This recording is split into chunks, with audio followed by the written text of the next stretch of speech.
മാസം 30,000-ഓ 40,000-ഓ രൂപ ശമ്പളം വാങ്ങിയിട്ട് മാസാവസാനം ചിലവിന് തികയുന്നില്ല എന്ന് പരാതി പറയുന്നവരാണോ നമ്മൾ? എങ്കിൽ ഇതൊന്ന് കേൾക്കുക. ഇന്ത്യയിൽ ഇന്ന് ഒരാൾക്ക് കിട്ടാവുന്ന ഏറ്റവും ഉയർന്ന ശമ്പളം എത്രയാണെന്ന് അറിയാമോ? വർഷത്തിൽ 8 കോടി രൂപ. പ്രശസ്ത റിക്രൂട്ട്മെന്റ് ഏജൻസിയായ മൈക്കിൾ പേജ് പുറത്തുവിടുന്ന 2026 ഇന്ത്യൻ സാലറി ഗൈഡ് പ്രകാരം ഇന്ത്യൻ തൊഴിൽ വിപണി വലിയൊരു മാറ്റത്തിലൂടെ കടന്നു പോവുകയാണ്. ആരൊക്കെയാണ് ഈ കോടികൾ ശമ്പളം വാങ്ങുന്നത്? ഏതു മേഖലയിലാണ് ഇനി ജോലി സാധ്യതകൾ ഉള്ളത്?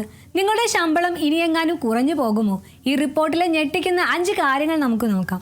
ഒന്നാമത്തെ കാര്യം, ആർക്കാണ് ഈ 8 കോടി രൂപ ശമ്പളമായി കിട്ടുന്നത്? പണ്ട് മുതലേ ഉള്ളതുപോലെ ഫിനാൻസ് മേഖല തന്നെയാണ് ഇന്നും രാജാവ്. 10,000 കോടിക്ക് മുകളിൽ വരുമാനമുള്ള വലിയ കമ്പനികളുടെ ചീഫ് ഫിനാൻഷ്യൽ ഓഫീസർമാർക്ക് ലഭിക്കുന്ന ശമ്പളം 1.75 കോടി മുതൽ 8 കോടി രൂപ വരെയാണ്. അതുപോലെ പ്രൈവറ്റ് ഇക്വിറ്റി ഇൻവെസ്റ്റ്മെന്റ് ബാങ്കിംഗ് മേഖലയിൽ ജോലി ചെയ്യുന്ന MD-മാർക്കും വർഷത്തിൽ 4 മുതൽ 6 കോടി രൂപ വരെയാണ് ശമ്പളമായി ലഭിക്കുന്നത്. എക്സ്പീരിയൻസ് അല്ല, ഇനി സ്കില്ലാണ് താരം. രണ്ടാമത്തെ സുപ്രധാനമായ മാറ്റം ഇതാണ്. പണ്ട് എത്ര വർഷത്തെ എക്സ്പീരിയൻസ് ഉണ്ട് എന്നതായിരുന്നു കമ്പനികൾ നോക്കിയിരുന്നത്. എന്നാൽ ഇന്ന് കഥ മാറി. പുതിയ സ്കില്ലുകൾക്കാണ് ഡിമാൻഡ്. നിർമ്മിത ബുദ്ധി അഥവാ AI, സെമി കണ്ടക്ടറുകൾ, ഇലക്ട്രിക് വാഹനങ്ങൾ, റിന്യൂവബിൾ എനർജി എന്നീ മേഖലയിൽ പ്രാവീണ്യമുള്ളവർക്ക് കമ്പനി മാറുമ്പോൾ 30 മുതൽ 40% വരെയാണ് ശമ്പളം വർദ്ധിക്കുന്നത്. ഈ മേഖലയിൽ കഴിവുള്ള ആളുകളെ കിട്ടാനില്ല എന്നതാണ് സത്യം. മൂന്നാമത്തെ കാര്യം കുറച്ച് രസകരമാണ്. ഓഫീസിലെ വെറുമൊരു ബാക്ക് ഓഫീസ് ജോലിയായി കണ്ടിരുന്ന ഹ്യൂമൻ റിസോഴ്സ് അഥവാ HR മേഖല ഇന്ന് ക്രോർ ക്ലബിൽ ഇടം പിടിച്ചിരിക്കുകയാണ്.